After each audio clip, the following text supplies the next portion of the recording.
Good evening, everyone, and welcome to our Ward 2 City Council Candidate Forum. My name is Max Sanders, and I will be your moderator this evening. Today's forum is sponsored by the League of Women's Voters of St. Paul and is in partnership with the St. Paul Neighborhood Network and Sustain St. Paul. The League of Women Voters St. Paul conducts candidate forums to provide the public with an opportunity to hear candidates discuss the issues that are important to members of the public. The League is a nonpartisan organization that does not support or oppose any political party or candidate. The views expressed in each forum are those of the candidates, not those of the League of Women Voters. League of Women Voters Minnesota and our local leagues post complete, unedited recordings of forums. Editing is authorized only for official media reporting. Excerpts or edited clips of candidate forums may not be used for partisan or political purposes. We believe the success of our city depends on the values, knowledge, and commitment of our elected officials. Thus, it's essential for the public to better understand the views, opinions, and commitments of people running for elected office. It is this understanding that better equips voters with information to make informed voting decisions. We appreciate the candidates and the audience for taking time to be with us tonight. Before we begin, I'd like to let you know that you all have cards on your chairs for writing questions to the candidates. Once you have a question, please hold it up and a volunteer will come pick it up from you. We are keeping the pens, so don't take them home. I'm just kidding. Today's forum is for the candidates running for office of Ward 2 City Council. Welcome Rebecca Naker, Bill Hosko, and Peter Butler. Thank you all for participating tonight. The candidates participating in today's forum have all agreed to the forum rules, which were included in their invitation to participate. Each candidate will give a 2-minute introductory statement. The candidates will have 1 minute to answer questions and 30 seconds for a rebuttal if necessary. A timer will signal them when they have 30 seconds remaining and when their time is up. We will accept written questions throughout the forum. Questions submitted by the audience must be applicable to all candidates, nonpartisan, and must be on topics relevant to the office. Once you have a question written, please hold it up and an usher will collect it. Questions that are of a personal nature, embarrassing, hostile, or unclear in intent will not be asked. Similar questions may be consolidated and questions may be edited for clarity or brevity.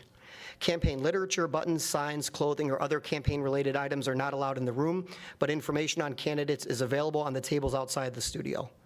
Please remain as quiet as possible so that everyone can hear. Please hold your applause until the forum is ended so that candidates will have as much time as possible to answer your questions. And please place your cell phones on silent. Members of the media may be recording this forum for their own use, and the forum is being recorded by the St. Paul Neighborhood Network for viewing by the public. With that, we're going to start with opening statements. Candidates will each have 2 minutes for an opening statement, and with that, we will begin with Rebecca. Well, thanks so much.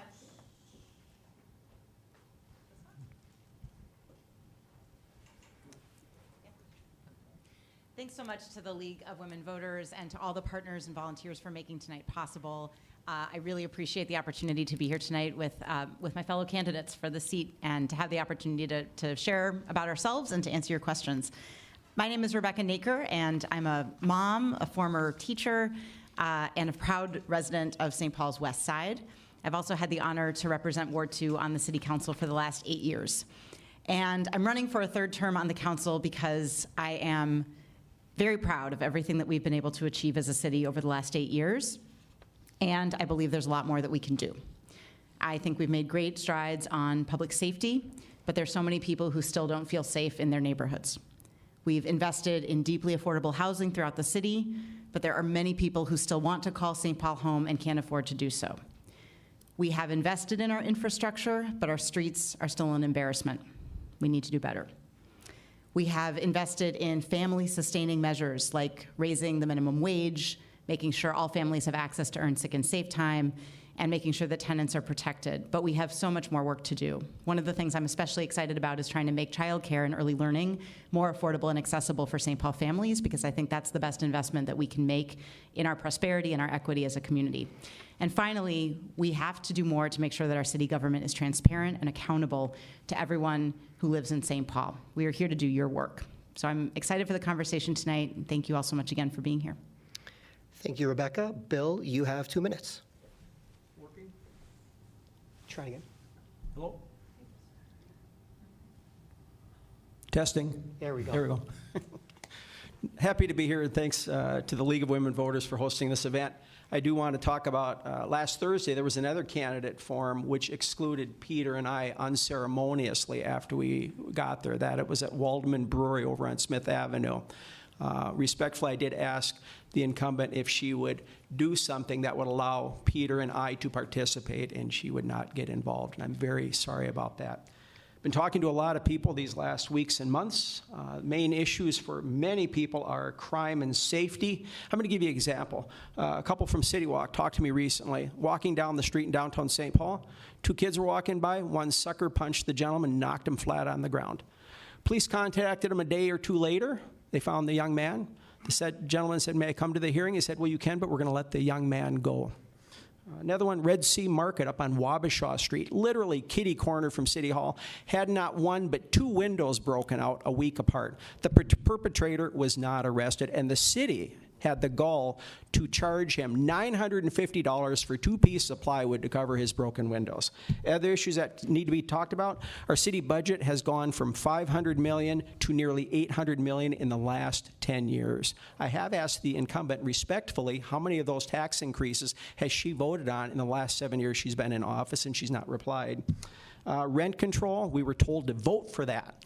Once it passed, the incumbent passed numerous variances, so now thousands of renters are no longer protected by that referendum they voted for. Unmet basic city services, the neglect in the city, in the core area along West 7th on the west side it's unprecedented. And constant behind-the-scenes wheeling and dealing at City Hall is unabated. I'm very happy to be here tonight. Thank you. Thank you, Bill. Peter, I'm learning my lesson, so let's have you do a quick microphone check. Testing. There we go. Bill, Peter, you have 2 minutes. All right, thank you. I'm going to hold this because I like to have something in my hand just in case. Thank you for this wonderful forum and for people coming here tonight. Appreciate it. We all love and are proud to be from St. Paul. I was in the airport in Southwest Florida, and I went up to the gate agent because behind him it said flight to Minneapolis. And I said, you know, this plane's going to St. Paul. Maybe you should put that up there. And he kind of looked back and maybe for the first time had realized that. And said, I'll see what I can do. And next time I went through the airport, it still said Minneapolis. So I'm going to fight for our city, big and small.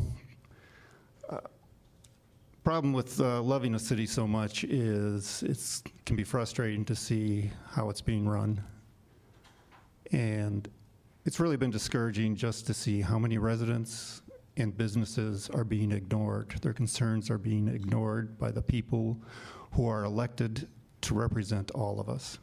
And it's not just Summit Avenue or Hamlin Midway Library. Those are just the most recent examples of residents and businesses not having a voice in our city. And they talk about there was all this public and community input. And when you complain, they say you had your opportunity for input. That's not democracy. Our elected officials are supposed to be representing the will of the people, not dictating their will to us. And it wouldn't be so bad if the city wasn't so poorly managed. I think we all know that. The crime, the expensive trash program, the poor snow plowing. I'd like to say to our elected officials, do the job you were elected for, not the job you want. If you're not interested in city services, go to a different level of government because it's hurting people. It's making it hard to stay in the city, to afford to be in the city, to want to be out in the city. Thank you.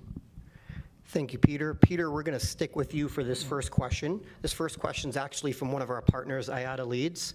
Peter, do you support St. Paul's current rent control ordinance, which caps increases at 3% annually or seeks an exemption? If not, what would an ideal policy look like? No, I don't support it.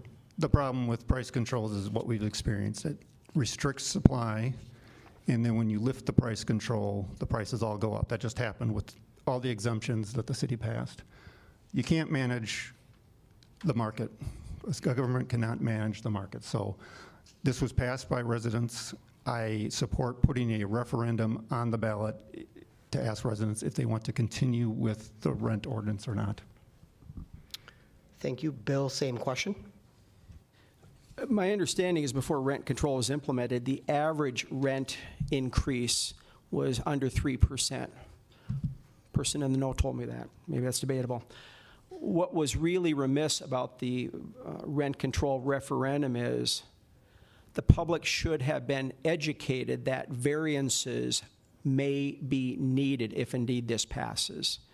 And that was withheld from the public, and there's been, I think the Pioneer Press, when the Pioneer Press says it, we'll see, thousands of people are no longer protected by rent control. In my opinion, it was a classic bait and switch as far as what happened with City Hall, and it's very regrettable. Rebecca? Thank you. I do support the current rent stabilization ordinance as it is. I think rent stabilization is one among many tools that we need to protect tenants in our city from both predatory rent increases, but we also need to make sure that there's an adequate supply of housing, and especially affordable housing, because when there's enough housing, tenants have choice, and that's ultimately tenant power. So the amendments that we passed that my opponent referred to are intended to ensure that we actually have that supply of housing that's being built. All other rent stabilization ordinances in the country have the new construction exemption that we enacted, and I think it's a reasonable compromise to make sure we have both protections and enough housing so that there's choice. Rebecca, we're going to stick with you for this next question. No, we're not doing a rebuttal because she didn't address anything you said. So this next question is from our partner from Sustain St. Paul. Rebecca, our current zoning policies prohibit retail stores, coffee shops, restaurants, and other neighborhood businesses in residential areas, mixed-use zoning. Do you support zoning changes to allow this? Thank you. Yes, I am a strong supporter of mixed-use zoning. I strongly believe that our neighborhoods are the incredible places they are because of the neighborhood-level retail that we have. I've been a strong advocate for small businesses on the council. I worked on our Open for Business initiative that makes it easier for small businesses to open in our neighborhoods. And I also created the St. Paul Business Awards program because I was hearing from so many business owners who said, I do business in St. Paul, but I don't even get a thank you. I don't feel like I'm recognized or rewarded at all. So yes, I think it's important to have a variety of uses so that we have 24-hour activation in our neighborhoods. That's actually the best and most efficient way to ensure neighborhood vitality and also neighborhood safety. Peter, same question. Well, I certainly support having retail or mixed use on those major intersections that many corners of our city have. I don't know what the idea is in terms of integrating it more into where housing is or not. I don't understand what the 24-hour notification is, but I think residents should be able to give input onto any changes or zoning changes in a more thoughtful process so that they can have their input. Thank you. Bill? Could you repeat the question? Sure can. Our current zoning policies prohibit retail stores, coffee shops, restaurants, and other neighborhood businesses in residential areas. In other words, mixed-use zoning. Do you support zoning changes to allow this? You know, I guess it's a case-by-case basis, depending on the neighborhood and what, you know, my constituents' concerns. I do want to tell people I've been a retailer in downtown St. Paul for 30 years. I'm leaving downtown because of crime. I have to keep my front doors perpetually locked. And in February, a gentleman approached me on a Sunday morning, and he had trash outside my side door, which I pick up daily. And I mentioned, is that your trash? There's a trash can around the corner there. And he said, okay, fine. He then flew into a rage, 30 seconds. And I just, you know, and he also then followed up with, if I beat you, nothing's going to happen to me. That is the environment we're here now. And unless safety is, in fact, addressed, no amount of discussion is going, the city's in trouble. Thank you. Bill, we're going to stick with you for this next question. How will you address crime issues in St. Paul? One of the massive ones that isn't being talked about by the incumbent or City Hall or the county or the state or the governor's office is light rail. Back when it was being planned, I think in 2005, 2007, up to 12 or whatever, before they actually opened it, with all due respect, I was the lone person warning publicly about the consequences of having honor system light rail here. It's not working, ladies and gentlemen. The incumbents had 7 years to address this. Program after program, security measures after security measures is not changing anything. Last year, the National Transportation Federation, forgive me if I'm a little bit wrong on that, they did a ranking of light rail in America. Do you know who's the worst by far? The Twin Cities. Peter, same question. Sure. The first thing we have to do is make sure our police force is up to its sworn number. What happens is 35 officers retire each year. The city has to run a police academy. Our leadership got behind on that during the COVID thing. They didn't run a couple of academies, and then suddenly there's a lot of crime going on, and that's when they realized they need to run some academies. So we got to make sure the police are properly supported and staffed up. We have your really violent crimes that are gang-related, that really take a interagency, multi-jurisdictional approach to resolving. And then we have the nuisance and other crimes, as Bill was mentioning, not such a nuisance maybe, but really where we have to step up police presence in those areas. Downtown, I rarely see a police officer down there. And that's where a lot of the problems are happening. Thank you. Rebecca? First of all, we do need to make sure that our police department is fully funded, and that's why I've supported increased funding for the police department and the extra funding to make sure we have 2 academies per year. We have the most police in downtown and other parts of the city at this time that we've ever had in the past. We also need to use data-based interventions that work. So group violence intervention is one of those that's shown double-digit reductions in crime throughout the country by focusing on the people, the very small minority of people who are actually committing the majority of crimes, surrounding them with both support and additional enforcement. We need to make sure guns don't fall into the wrong hands, like the safe storage ordinance I passed to make sure that guns don't fall into the hands of kids or get stolen out of cars. And finally, we need to make sure people have housing and jobs and kids have things to do after school, and we have more people in all of our neighborhoods, because that is ultimately, again, the best way to make sure that our neighborhoods stay safe. Rebecca, we're going to stick with you for this next question, also brought to us from Sustain St. Paul. The future of the I-94 corridor, which runs through the heart of St. Paul, is currently being considered by MnDOT through the Rethinking I-94 project. Sustain St. Paul and many others believe that the city deserves a future corridor that addresses historical harms to nearby neighborhoods, improves city connectivity across the highway, and reduces vehicle miles traveled and associated vehicle pollution. What elements of a future corridor do you support? Some examples include an at-grade boulevard, a land bridge, a transit-only lane, and reducing the number of vehicle lanes or street width. I support all of those goals. I definitely support multimodal transit. I support having transit-only lanes. I support the concept of the land bridge. But more than anything, I think the Rondo community really needs to be front and center in these conversations. I don't represent the Rondo area, but I do represent the West Side and the West Side Flats, which is another neighborhood of St. Paul that was thoroughly displaced, in that case, by decisions that the city of St. Paul made. And there's work going on right now by the West Side Community Organization to try to make restitution for those harms. But I think that the Rondo community deserves to be at the forefront of those conversations about how to reconnect the neighborhood. Peter? Sure. I've seen the diagram showing the boulevard. It looks very nice. Be wonderful to go back to that, but the volume of traffic would make that impossible. You couldn't replace I-94, unfortunately. It wouldn't bother me.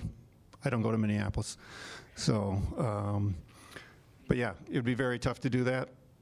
I don't think one neighborhood that was affected should drive it, because there were a lot of neighborhoods affected by I-94.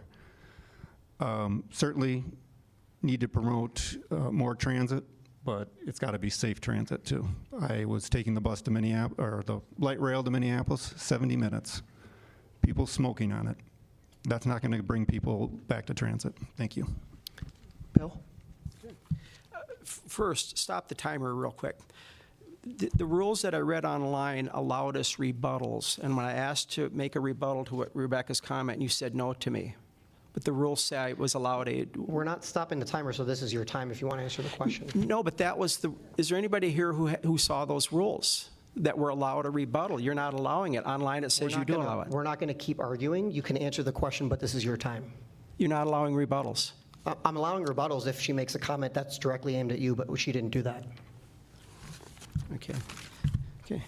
There was a meeting at Lost. I'm the only one up here who does not own a vehicle. I've been using transit for 30 years now, and I'm renting a vehicle during the campaign. At Lost Fox in Lordtown, there was a public meeting. Resident questioned all the loss of parking downtown. 94, I kind of agree with Peter, it's unrealistic. The massive traffic jams and the pollution if you do that. Lost Fox woman talked about all the loss of parking downtown for bike paths. Respectfully, she said that. Rebecca did say people need to take a bus and ride the bike more often. I then later on put up my hand. She would not call upon me. It took another party to get her to call upon me. I asked her, how many vehicles are in your household, and did you drive in or bike into work today? She said 2, and she drove into work today. I have to remind all the candidates that just like we don't allow questions that are of a personal nature, we're not going to allow answers of a personal nature. Bill, we're going to stick with you for this next question. Do you support the 1% sales tax referendum on the ballot? No. We're being told it's for road repair, ladies and gentlemen. Road repair, road repair. The roads are a mess in this city. The incumbent's been in there for 7 years. Okay, I mentioned early on, our budget in the last 10 years has gone from $500 million to nearly $800 million. There should be plenty of money for road repair. That's what the existing tax receipts are for. I mentioned to the incumbent earlier this year, please have this referendum during an even year election to ensure there'll be far greater turnout than this fall. She would not reply to my email. Thank you. Peter? I do not. This is an all or nothing thing. The city council never asked what we wanted to fund with the sales tax. I don't support a $115 million riverfront balcony, $65 million visitor center at Crosby Park. The estimate for 44 miles of road is $738 million. That's almost $17 million a mile. The city has provided no supporting information for where these numbers are coming from. And frankly, the city council tried to intimidate voters through their ballot language saying, if you vote no, there's going to be a property tax increase. That really crossed the line. That's unethical. You're not supposed to sway people in a voting booth. But that's the people we're dealing with, and that's the people who want us to approve $1 billion for. And finally, that tax will never go away. It'll just get extended. Rebecca? I strongly support the 1% sales tax. Our streets are in horrible condition, and our parks are suffering from deferred maintenance. And there's a couple ways that we can fund that. We can fund that through property taxes on our taxpayers, or we can fund that through asking everybody who uses our streets and our parks to help foot the bill. I believe a sales tax is the fairest way to do that, and I also really appreciate the fact that the only way a sales tax can be passed is if it is put to a vote by voters. Rebecca, we're going to stick with you for this next question. Recently, it was announced that another business will be leaving St. Paul. What will you do to help bring employers to St. Paul? As I mentioned earlier, I feel really strongly about keeping businesses in St. Paul and attracting new ones. One of the things that I think is important to do is to have a fully staffed planning and economic development team, and to make sure that we have outreach to all of our businesses long before they consider leaving, and to businesses that are considering where they could go from other cities. We also need to make sure we have a fully funded grants program, which we have now, to make sure that we are incentivizing businesses to move here, especially small businesses and businesses owned by BIPOC and women owners. Bill? Can you repeat the question? Yeah, recently it was announced that another business will be leaving St. Paul. What will you do to help bring employers to St. Paul? Is that me? Is that who you're talking about? I'm actually moving down to West 7th Street. I'm not moving far away, 2 miles from downtown, next to Mancini's, actually. Until safety is gotten under control, I shouldn't use the word gotten, but I will, the private sector workforce will continue to leave this city. I mentioned that gentleman sucker punched on the sidewalk, laid flat, nothing happened to him. I mentioned the gentleman, 2 broken windows, kitty corner across from City Hall, nothing happened to the gentleman. About 3 weeks ago, outside of Bremer Bank, a block from City Hall, gunshots went off at 9:30 in the morning, broke the window of the restaurant across the street. There's still a piece of plywood across it. This is a block from City Hall. City Hall does not have this under control, and again, with all due respect, the incumbent has had 7 years to correct this. Thank you. Peter?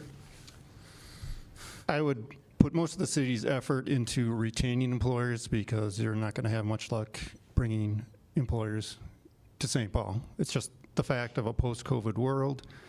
I'm thinking of Burlington Northern sometime back in the 80s. They just packed up and left overnight. They didn't tell anyone. I don't think Johnson Elixir did either. So yeah, let's try and retain the employers we have. Let's try and look for startups. If you think of all the major companies that we had in St. Paul, all of them started small. West Publishing, St. Paul companies. That's how you get employees. You can't bring in large firms. We've tried that, Gander Mountain, Microsoft, Cray Research. The money that the city throws at them to subsidize them is just a waste. So again, let's retain the employers that we have. Let's make St. Paul safe. Let's work on lowering the property tax. Peter, we're going to stick with you for this next question. Do you support reparations? And if yes, where would funds come from? I do not. I know it's a sensitive issue, but it's really a federal issue. And I think raising it at the city level just creates expectations of something. It's a very complicated issue. And it really needs to be a federal issue. And one of the things I think our city has trouble because it's not well managed. The people who are in office have far more interesting things to do. They're not interested in basic city services. They're interested in reparations and homelessness and climate change and a lot of things that a city government is just not designed to effectively address. Bill? You know, this saddens me, this discussion. The 90% perhaps of the Twin Cityans and Minnesotans have no heritage in Minnesota and even America if you go back to slavery, if you're talking about reparations for slavery versus Rondo. And the incumbent's hot to trot on this subject now. The incumbent could have talked about this 7 years ago, 8 years ago when she first ran for office, or even 4 years ago now. But now it's this year. I say this, I don't know, it's with sadness, with love, with heart. Any politician that encourages you to view yourselves as victims does not really care about you. All they want is more dominion over you and your vote. Thank you. Rebecca?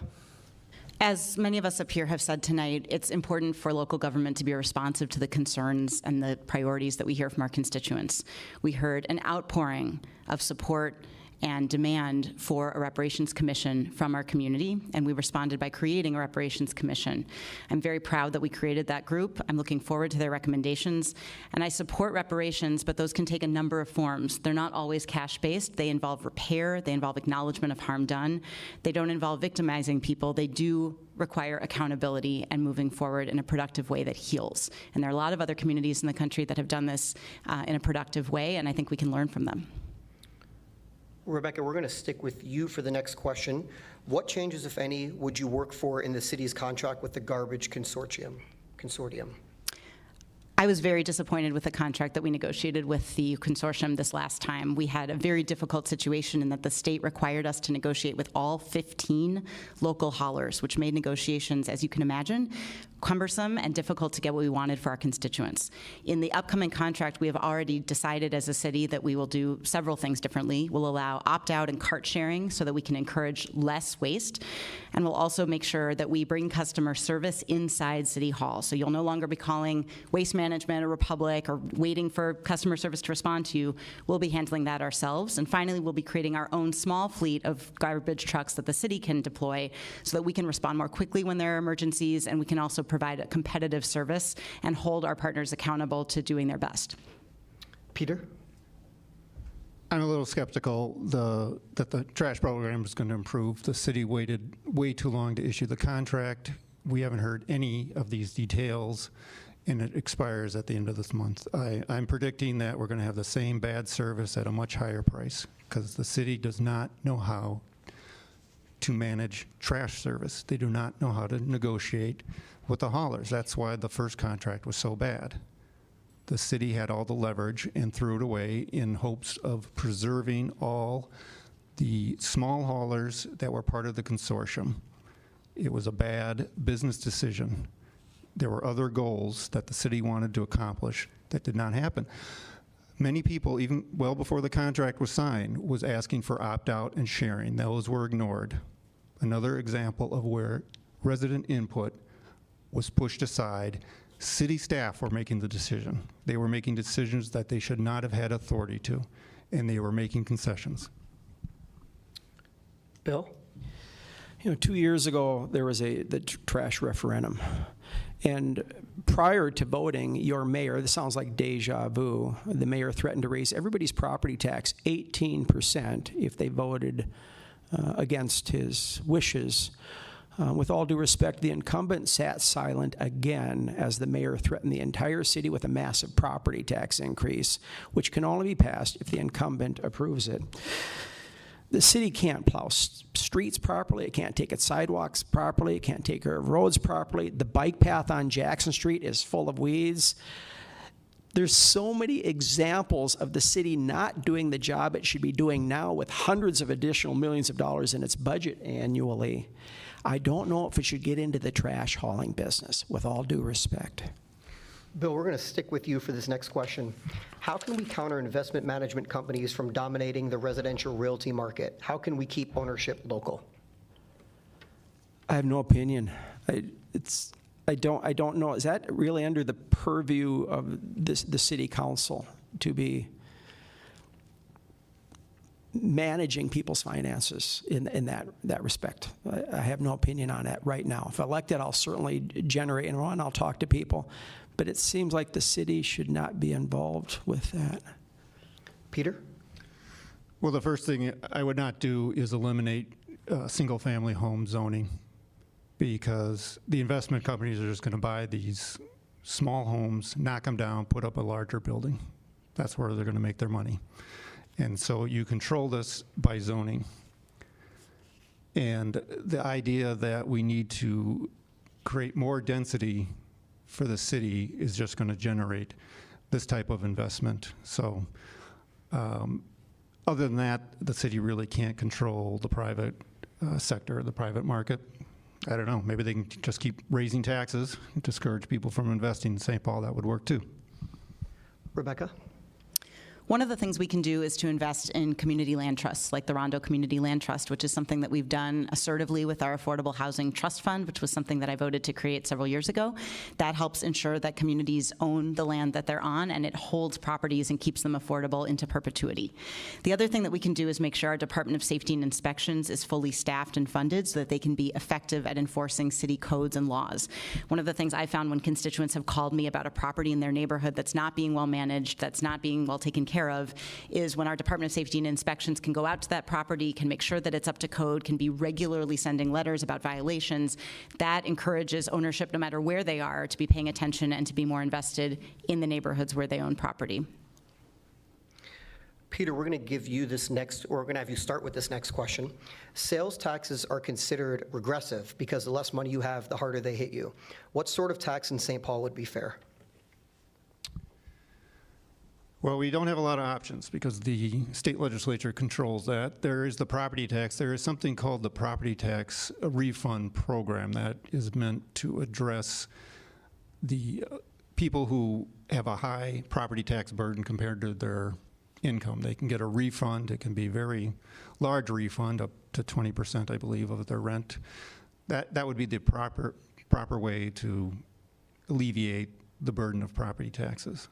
The problem with the sales tax that we're getting, if it would somehow lead to property tax relief, not just keeping the property tax from increasing by smaller amounts, but if you're going to get a sales tax, you should find a way to take expenses that are now paid through the property tax and shift them on to the sales tax. $115 million for a new boardwalk on the river is not good use. Bill? Can you repeat the question? Sales taxes are considered regressive because the less money you have, the harder they hit you. What sort of tax in St. Paul would be fair? You know, if the city would really, I don't know, with all due respect, clean up its act and bring back safety again and bring back the beauty we've lost, a lot of people would come back here, hundreds of thousands, maybe even a few million a year, and they would spend money. That's additional sales tax revenue. You know, I mentioned earlier the city's budget's just exploding, and they keep, every single year, they keep raising your property taxes. Now there's 2 sales tax proposals out there. And I just see it's like a black hole we're falling into.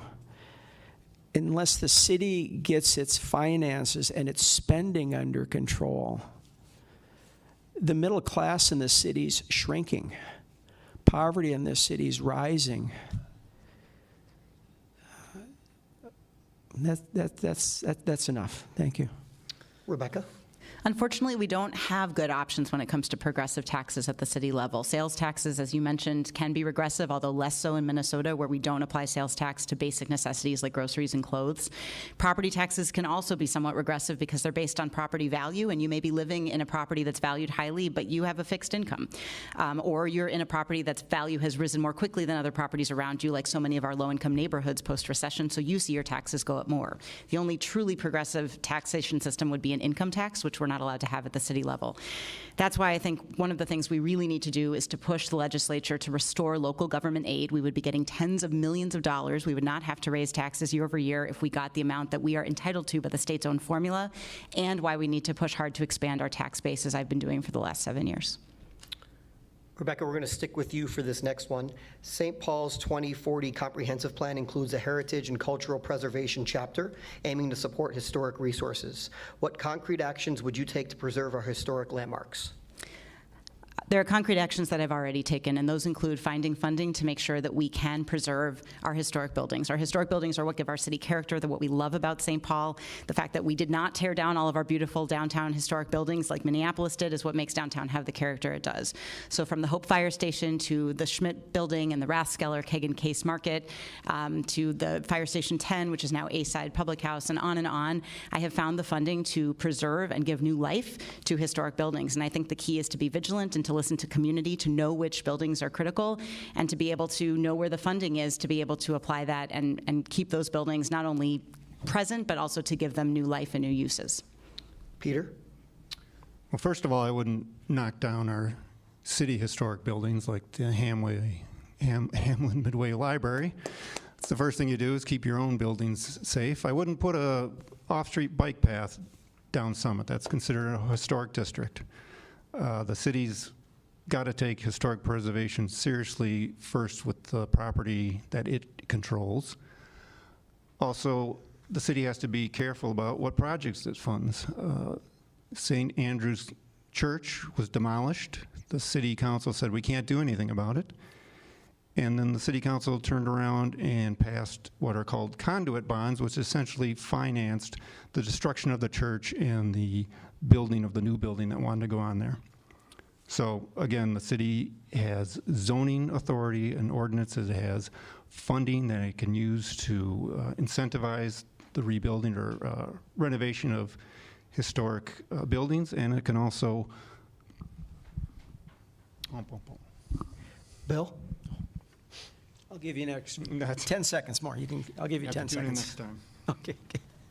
Oh, there's so much to talk about. This question, that forum last Thursday that Peter and I were barred from speaking. It was actually very sad that the incumbent wouldn't let us talk about this. The Stone House on 7th Street, most of us are aware of that. That was a behind-the-scenes deal with the incumbent and the owner. And I have asked the incumbent, did she receive any campaign contributions from Mr. Moe? She's not replied to that query. That stone house was the oldest stone house, the oldest house in the city of St. Paul on its original lot. And it's really a disgrace what happened there. For a lot of you, I've had flyers that talk about that stone house and other things. Remember the NSP power plant down past the High Bridge, upstream from the river? That was a wonderful building, and the city council voted on it. It missed by one vote, and you want to know why? Council member Bren Moen missed the meeting. The incumbent should have raised heck over that and made sure she was there to vote on it one way or the other. We've lost a lot. Midway Library should be saved. Thank you. Rebuff You have 30 seconds. Thank you. The Justice Ramsey House is something that I found tens of thousands of dollars to carefully deconstruct and preserve in another location so that it could be reconstructed by the West 7th Fort Road Federation and Historic St. Paul. I worked hard with community to do that in the wee hours of the morning and at the very last moment over the mayor's allowed demolition of that building, and we kept it from being demolished and kept it preserved. So I take issue with the way that that was characterized. No. But Bill, we are going to go to you for this next question. How can the city improve the snow plowing process? Oh, God. Okay. Handouts at the table, from my table, tell the detailed story about the Justice Ramsey House. Look it up before you go. And people at home, you're going to get a copy online. Ask the question again, please. This is your time. Ask the question again, please. Do you want to answer the question, or should I move on? Ask the question again, I'm please. not going to repeat the question. Okay, cool. Okay. Peter? Sure. A lot of it has to do with how much do you want to pay for snow removal. And with climate change, we have the problem of wet, heavy snow falling, people driving on it, temperatures dropping. So we really have to find out what are people's tolerance for removing snow, how much pre-salting, pre-sanding we do. Hopefully, our Department of Public Works is trying to look at all the new technology. But one idea I did have when I was on the Highland District Council, this concerned residential streets, there's a process of tagging and towing, which doesn't work. The goal should be to get the cars out of the way, and there are bobcats with these little tools. You just pick the car, roll it out of the way, plow the street, put the cars back. And we have to look at something that's not punitive because it's not working. You're just causing people a heartache when you tow their car and they miss going to work or whatever. So we have to think differently, innovatively about how to clear our streets. Rebecca? Changes we can make, we already implemented by using our American Rescue Plan dollars to make sure that all of our plow drivers have GPS tracking on their trucks so that we can easily see where streets have already been plowed and where needs to be done. I think we need to plow more often, not just during snow emergencies. We need to treat our arterials more quickly and get to our residentials even when it's not a snow emergency. And we also need more drivers and more ticketers. We have on-street parking in St. Paul. Unlike our suburban neighbors, we need to allow that on-street parking. Many people don't have another place to park, but that means that we need to be more assertive about educating people about a snow emergency, and we need to be able to enforce our snow emergencies by ticketing and towing when necessary in order to be able to get those streets plowed. Rebecca, we're going to stick with you for this next question. Are you in support of the Summit Avenue Bike Trail given the concerns of historic preservation and tree removal? I voted in favor of the Summit Avenue Bikeway in part because I strongly believe that when we are going to make the once-in-a-generation investment in reconstructing a street as old as Summit Avenue, which was last reconstructed when Taft was president, we should take that opportunity to bring all of our infrastructure up to the best standard. And for Summit Avenue, with the amount of traffic it carries and the amount of bike traffic it carries, that best standard is a separated bikeway. I am not in favor of taking down trees, and I am not in favor of destroying the historic character of Summit. I would never have voted in favor of a plan that would do those things. I believe there is a way to preserve the historic character of Summit, in part because there were bikes on Summit long before there were cars on Summit. And I also believe that there are ways to make sure that we can preserve as many trees as possible by routing the bike lane around trees where possible, and also making sure we save funds now for replanting when we have the opportunity to do so. Peter? I do not support the current plan. The whole planning thing could be a case study in how not to do planning. All this public input had no effect on the outcome. Many citizens raising very legitimate concerns that were brushed aside. Elected officials were disengaged until the end. And then they said, well, you've had your public input. We're going to vote for this plan. Really, it doesn't matter where you land on the pros and cons of Summit Avenue. The fact is, the process did not focus on what the residents of the city wanted, and that's what's disturbing to me about it. Lots of people spoke out against it, had no effect. This was driven by city staff and a couple of vocal St. Paul insiders. A lot of facts and figures being thrown around, a lot of people's opinions being dismissed. The process should have been. Bill? Pioneer Press, May 24th, 2023, article, St. Paul City Council approves Summit Avenue Bikeway, 6 to 1. Quoted, Councilmember Rebecca Neeker, I really regret that it has become so divisive. Just because an idea is divisive, though, isn't a sign that it's wrong. I think that this plan strikes the right balance. I want to build a city. I want to build a city, she said, and invest in infrastructure that's for our children. This is the best plan for children and families. Folks, that was a lecture, a cunning, word-calculated lecture meant to shut people down and make them submit and obey. You are not being divisive, ladies and gentlemen, nor anybody at those meetings are not being divisive. Elected officials are your public servant very quickly. Payne Avenue has a new bike path going north of Phelan Boulevard. It's 53 inches. You know what Summit Avenue's is in the narrow part? 55. So if it's working on Payne Avenue, the brand new one, I think we can get by with keeping children and families safe on Summit Avenue for the foreseeable future. Thank you. Bill, we're going to stick with you for this next question. Please describe a time when you had to compromise in order to solve a problem.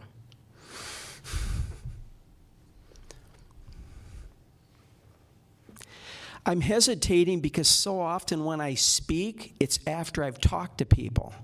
So when I'm speaking, it's on behalf of other people's opinions. I'm just trying to think.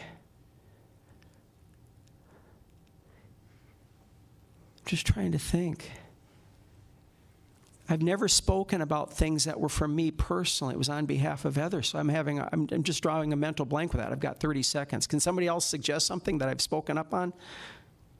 Nancy?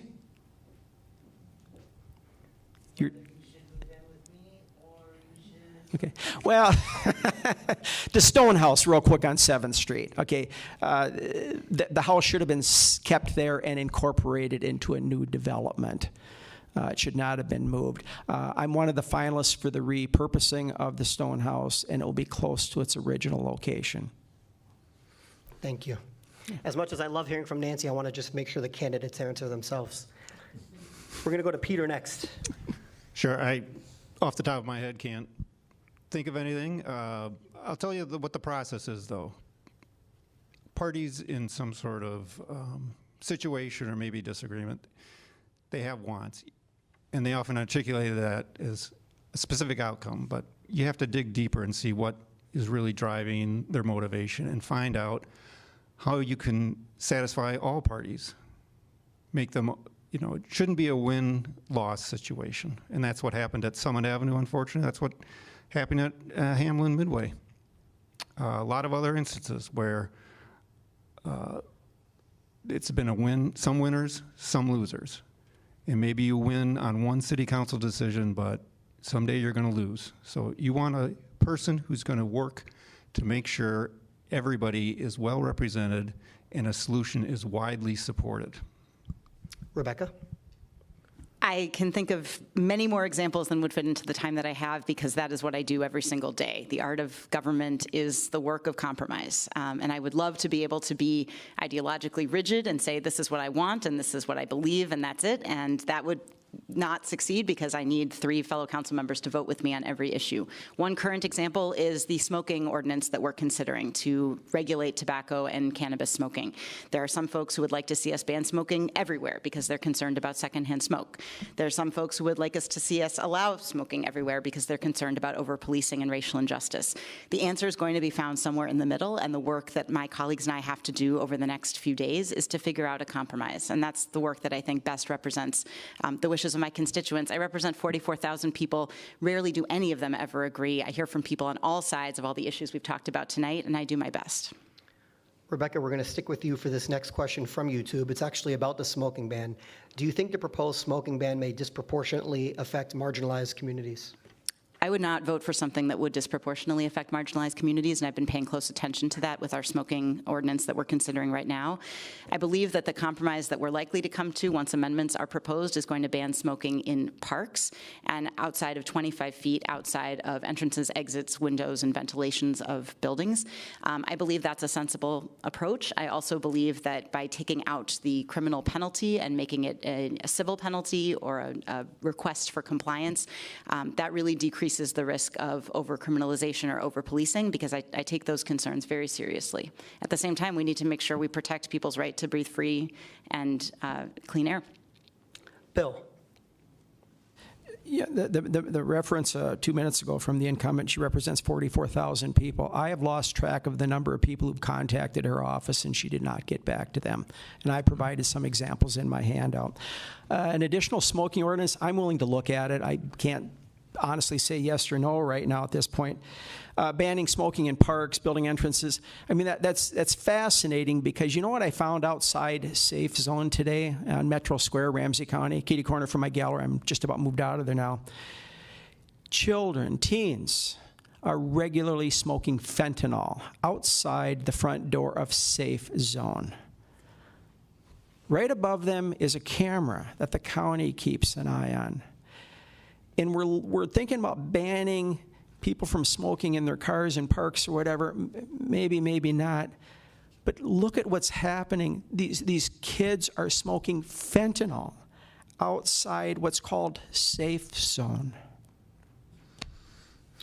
Peter?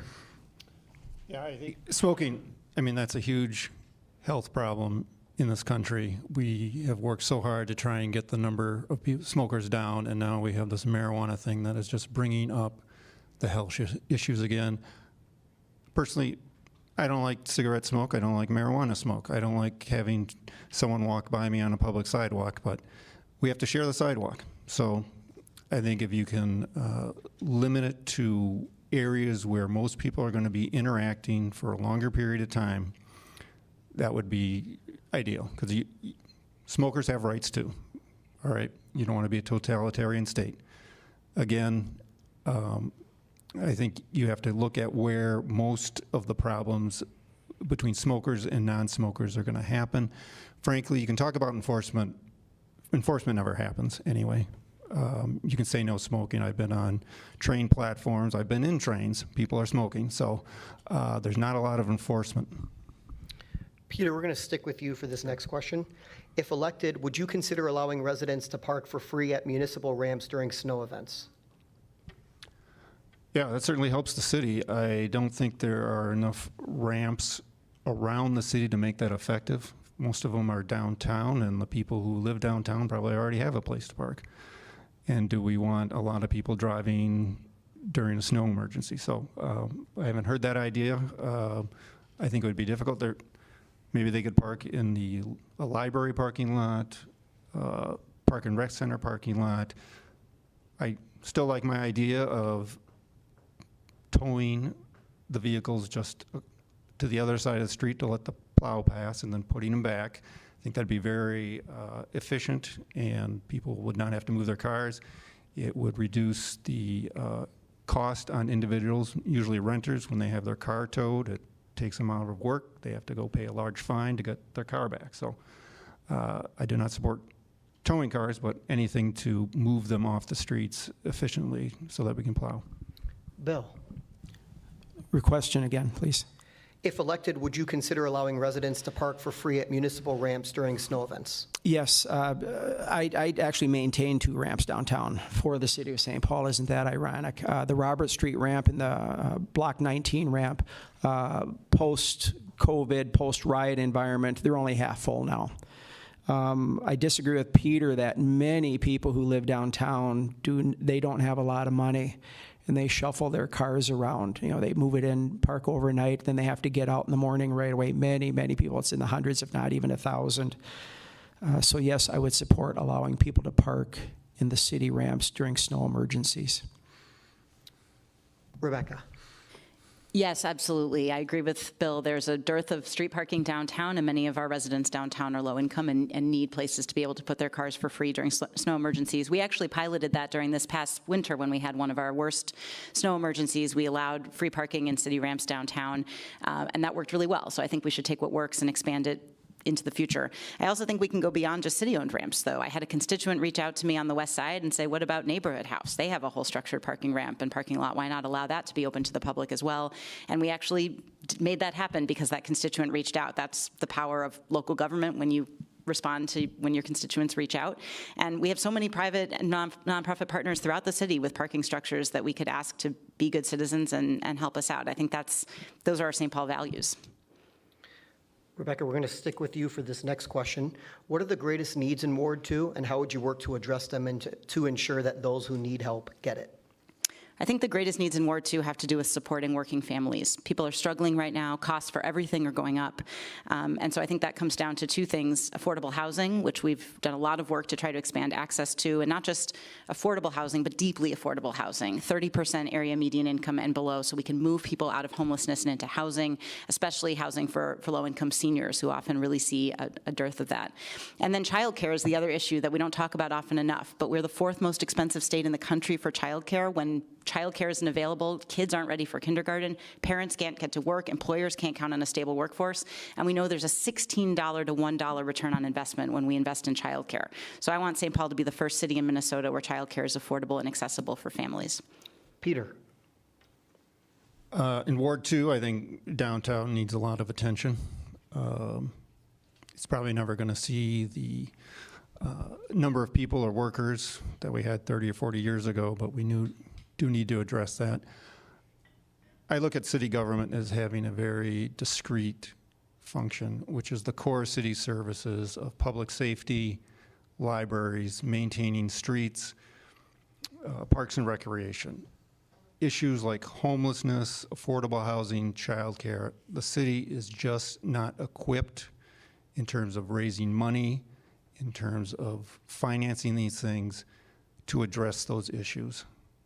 And my priorities are going to be on the direct services to all residents in the ward, to businesses and to visitors. Bill.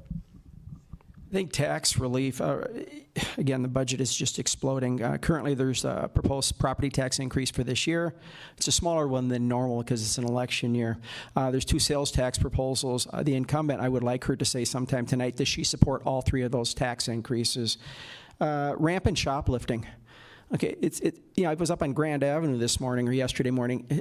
Basic items are under lock and key in CVS and Walgreens right now. The theft is pushing up prices. That's harming a lot of people. The taxation is pushing people out of their homes, and nobody at City Hall really seems to care. People seem disposable. Public transit, 5-6 years ago, they started installing doors on the buses to protect the drivers from assault, but nobody's protecting the passengers from assault. And light rail, again, it's a sad thing. Light rail needs to be retrofitted, each platform with a fence and a gate, like DC, like Chicago, like San Francisco. I could go on and on. There's a lot of needs, and I will be up to the task to address them. Thank you. So we're going to move now to our closing statements.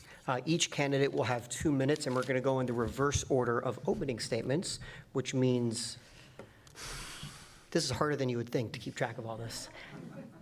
Which means we're going to actually start with Peter. Peter, you have 2 minutes. All right, thank you very much. Again, thank you to the sponsors of this wonderful forum, for Matt, our moderator, the timekeepers, the candidates who that's here too. Great conversation. I worked almost 30 years in state and local government, and what I appreciated and found rewarding for my job was when you make government services more responsive to the public, more efficient, more effective. It's rewarding because these are the people that government is designed to serve. These are the people who are paying their taxes. They want to see value. My goal, if elected your council person, is to be at your service and on your side. It's your will that should be reflected in my actions. It is your city. There's a lot of frustration by residents and business owners about the state of St. Paul. And we can't have a successful city if residents and business owners and others don't have a true say in how our government runs. And I want to be the person who makes you proud to be in St. Paul, who feels that you have somebody who's going to advocate for the issues that you care about and are concerned about. We all love St. Paul. And again, I think it's hard for a lot of people to see what is happening to this city because we have elected officials who have their own interests and own pursuits and not the pursuits of the entire city. Thank you. Bill? This is my hometown. It's your home, ladies and gentlemen. I've been self-employed for 33 years now. I've had a wonderful life. It's great. I just turned 61. But when you get older, I tell people if you can stay young at heart, aging is better. I'm 14, somewhere inside, a responsible 14-year-old. Frankly, I think people in the city have been abused by City Hall for years. Peter elaborated on some of this, I think, better than I did. They've been abused. They've been neglected. It's for years, and I've been downtown for 30 years now. It's unprecedented what's going on now. And one thing I'd like to ask my two opponents, one of the candidates did not show up. Sorry about that, is will you pledge, if elected, to serve your entire term? And will you pledge that you will not seek county or state office if elected?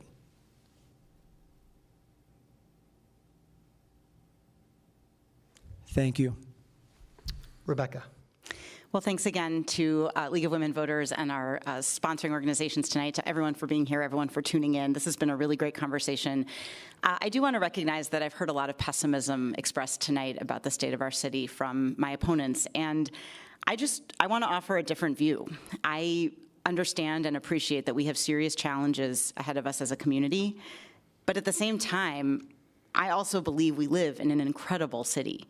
We have more people living in St. Paul than we've ever had before. We have businesses closing, but we have more businesses opening their doors. We have new housing opening up. We have beautiful new parks and rec centers and bikeways.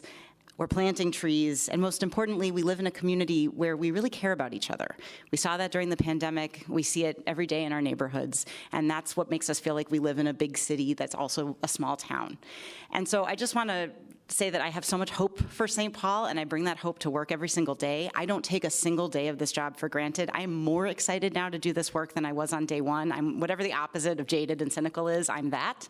And I want you to know that if I am reelected, I will continue to work every single day. My absolute heart is for you.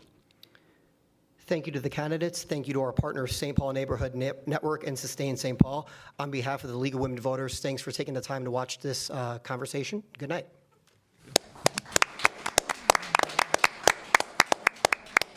Excellent. All right, Bill. Excellent. Yeah, Excellent. good job. Excellent. Good.